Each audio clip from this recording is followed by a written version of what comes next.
கோவை மாநகரில் பல்வேறு போதைப் பொருட்களை தடை செய்து இளைஞர்களின் வாழ்க்கையை மீட்ட கோவை மாவட்ட காவல் கண்காணிப்பாளர் கார்த்திகேயனுக்கு விருது வழங்கி வாழ்த்துக்கள் கூறிய அகில இந்திய மக்கள் உரிமைகள் மற்றும் சட்ட விழிப்புணர்வு கழகத்தினர். கோவை மாநகரின் காவல் கண்காணிப்பாளராக பொறுப்பேற்ற நாள் முதலாக கோவை மாநகரில் பல்வேறு பகுதிகளில் போதைப் பொருட்கள் விற்பனையை தடை செய்து பல்வேறு இளைஞர்களின் வாழ்வை மீட்டவர் கோவை மாநகர காவல் ஆணையர் கார்த்திகேயன்.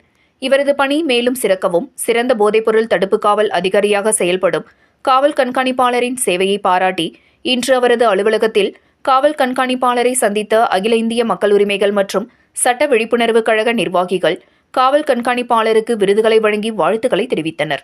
நீதியரசர் கற்பக விநாயகம் வழிகாட்டுதலின் பேரில் கோவை மாநகரை தலைமையிடமாக கொண்டு செயல்பட்டு வரும் அகில இந்திய மக்கள் உரிமைகள் மற்றும் சட்ட விழிப்புணர்வு கழகத்தின் நிறுவன தலைவர் ஆர்.கே. குமார், பொதுச் செயலாளர் வி.ஹெச். சுப்பிரமணியன், அமைப்பின் வழக்கறிஞர் பிரிவு மாவட்ட தலைவரும் வழக்கறிஞருமான சுந்தரபாலன், அமைப்பின் மாநில தலைவர் ஆர். ராஜேஷ்குமார், அமைப்பின் கோவை மாவட்ட தலைவர் டாக்டர் சி. ராதாகிருஷ்ணன், துணைத் தலைவர் செந்தில்குமார், மகளிரணி மாநில தலைவி லதா அர்ஜுன், முன்னாள் வட்டார போக்குவரத்து துறை அலுவலரும் அமைப்பின் கௌரவ தலைவருமான கிருஷ்ணசாமி உள்ளிட்ட பலரும் கலந்து கொண்டு காவல் கண்காணிப்பாளரின் பணி சிறக்க வாழ்த்துக்களை தெரிவித்தனர் என்பது குறிப்பிடத்தக்கது.